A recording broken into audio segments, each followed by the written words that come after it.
सांगू, पहिले डायनोसॉर होते ना, लय मोठे होते, टायगर पेक्षा मोठे होते ते. हे मला समजलंच नाही, याचं काय झालं. जिराफ पेक्षा मोठा होता. नाही, जिराफच्या साईजचाच होता तो, पण याची गर्दन लय पतली होती, पतली पतली. हे असं होतं की एकच मिनिटात या जिराफच्या ह्याला कापून टाकतं, 2 तुकडे होऊन जातात त्याचे, म्हणजे जिराफचे. पण हे नक्की काय केलं, ह्याला असं काय केलं पहिल्या दिवशी एक कापत होतं ना, पण हे थोडंसं गुड होता, पण थोडा बॅड होता. हे मिक्स झालेलं होतं. हे जेव्हा खात होतं, जेव्हा पण काय केलं, ह्याची इग्नोर असं करू शकतं, असं केलं म्हणजे बिना खात असं ह्याचं टीथ तुटून जाते, मग परत नाही येत ह्याला ती.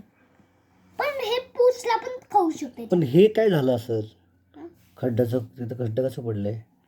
तसं नाही की ना, ह्याचं असलं नाही कसतं, आणि ह्याची गर्दन मोठी असते. आणि हे काय असतं मग, हे तेच आहे ना, जे गर्दनला चावायला हेल्प करतं. चावायला हेल्प करतं? नाही, चावायला हेल्प करतं. नाही चावायला. आणि ना जे बापणे हे जेव्हा मारत होतं ना ह्याला, जे बापणे ह्याला एक शिंग दिले, शिंग, आणि हे असं आणि असं, आणि याच्या इथून असं, म्हणजे हे हमला करू पण शकतो. एक दिवशी हे असं शिंगलं, एवढं असं मारलं की याचं सिर तर दुखायला लागलं, सिर दुखायला जोरात. एका टॉर्टॉइजला पण चोचीने मारू शकते, नाहीतर हे नाही. दादा, हे एलिफंट पेक्षा मोठं असतं डायनोसॉर, टायगर पेक्षा म्हणून, लॉयन पेक्षा, जिराफ पेक्षा.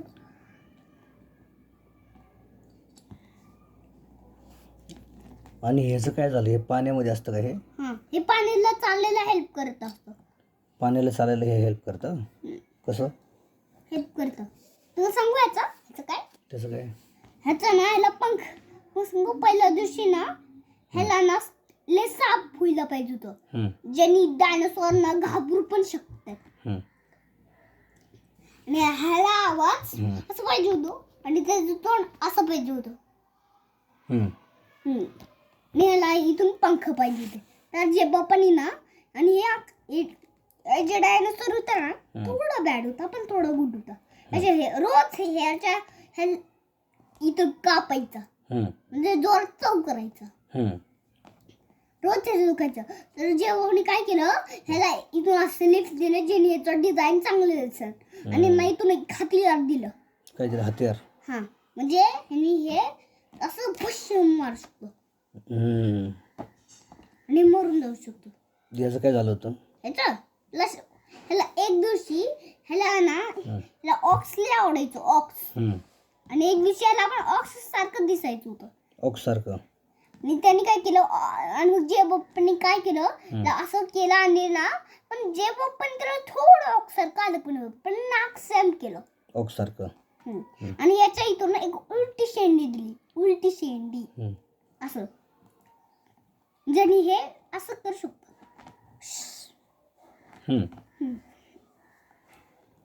बघ बाबा, आता तुम्हाला एक खेळ दाखवतो. या सगळ्यांपेक्षा गुड बॉयचं डायनोसॉर कुठलं? सांगू. या सगळ्यांपेक्षा गुड बॉयचं डायनोसॉर ते नंतर सांगतो, पण पहिला एक आम्हाला ऐका. आता बघू, सगळ्यात खतरनाक डायनोसॉर सगळ्यात डरावना ॲनिमल्स कुठला आहे, आणि सगळ्यातला मोठा ॲनिमल कोण आहे? कोण दादा? चला आता आपण करू दुसरे ॲनिमल्स, आणि त्यापेक्षा थोडं वेगळं ॲनिमल. बर, चला बघू. पहिलं बारीक आहे एलिफंट. बारीक, एलिफंटची बारीक आपण या डायनोसॉरची करू. चला बघा, हे किती खतरनाक आहे, आणि तरी पण हे छोटा दिसतोय, बघितलं. याचं पहिलं बारीक आहे. आता बघा, आता डाऊड आले टायगर वाले. आता इथे टायगर, आणि ते मुकाबला होईल ह्याच्यासोबत. एवढा शक्तिशाली हे, तरी एवढा मोठा येऊ. आता मुकाबला होईल टॉर्टॉइज पेक्षा. आता बघा, टॉर्टॉइज कडे थोड पाण्यात तैरायचं. आता हे मुकाबला होईल ह्याच्यासोबत. टॉर्टॉइज कडे पाण्यामध्ये तैरायची शक्ती आहे, पण हे बघा ह्याच्यापेक्षा मोठा, आणि तरी पण पाण्यामध्ये चालू शकतो, असं त्याची तशिंगच नाही, बस हे. आणि बघा किती मोठा आहे याच्यापेक्षा. खरंच. म्हणजे या सगळ्यात खतरनाक सगळ्यात खतरनाक ॲनिमल डायनासॉर असतात. यस. हे का फर्स्ट ट्रॉफी डायनासॉरला भेटणार. ओके. ट्रॉफी. जे मी आवाज ऐकलेलं या डायनासॉरचं होतं. कसा आवाज आलता त्याचा? हे या डायनासॉरची. म्हणजे देशात डायनासॉर कधी मरत नसतात बाबा. हां.